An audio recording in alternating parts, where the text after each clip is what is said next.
ಲಕ್ಷ್ಮೀ ಹೆಬ್ಬಾಳ್ಕರ್ ವಿರುದ್ಧ ಅವಹೇಳನಕಾರಿ ಹೇಳಿಕೆಗೆ ಸಿಐಡಿ ವಿಚಾರಣೆಗೆ ಹಾಜರಾದ ಎಂಎಲ್ಸಿ ಸಿಟಿ ರವಿ ಸಿಐಡಿಯಿಂದ ನೋಟಿಸಿನಲ್ಲೇ ವಿಚಾರಣೆಗೆ ಹಾಜರಾಗಿದ್ದಾರೆ. ತನಿಖಾಧಿಕಾರಿ ಕೇಶವಮೂರ್ತಿ ಮುಂದೆ ಹಾಜರಾದ city Ravi MLC Sankanur DC Arun ದೂರಿನ ಮೇರೆಗೆ ನೋಟಿಸ್ ಅನ್ನು ನೀಡಲಾಗಿದೆ.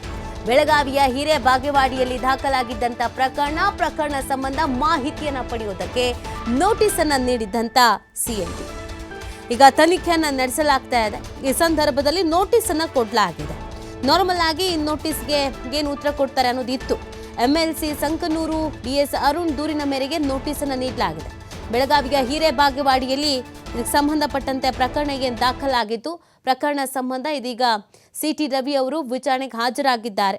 ಅದನ್ನು ನೀವು ಗಮನಿಸ್ತಾ ಇದ್ದೀರಾ.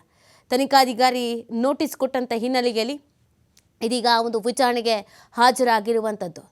ಸಿಟಿ ರವಿ ಮತ್ತು ಲಕ್ಷ್ಮೀ ಹೆಬ್ಬಾಳ್ಕರ್ ಅವರ ನಡುವೆ ನಡೆದಂಥ ವಿಚಾರಕ್ಕೆ ಸಂಬಂಧಪಟ್ಟಂತೆ ಈಗಾಗಲೇ ಸಾಕಷ್ಟು ರಾಜಕೀಯವಾದಂಥ ಆರೋಪ ಪ್ರತ್ಯಾರೋಪಗಳು ಎಲ್ಲವೂ ಕೂಡ ನಡೀತಾ ಇದೆ.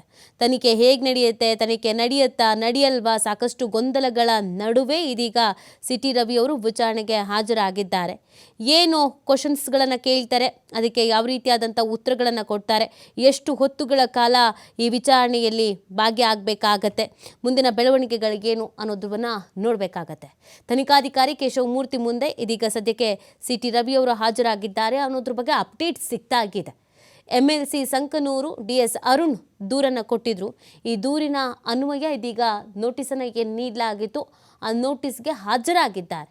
ಬೆಳಗಾವಿ ಹಿರೇಬಾಗೇವಾಡಿಯಲ್ಲಿ ದಾಖಲಾಗಿದ್ದಂಥ ಪ್ರಕರಣ ಎಂದು ಈ ಪ್ರಕರಣ ಸಂಬಂಧ ಮಾಹಿತಿಯನ್ನು ಪಡ್ಕೊಳ್ಳೋದಕ್ಕೆ ಅಂತ ನೋಟಿಸನ್ನು ಕೊಡಲಾಗಿತ್ತು.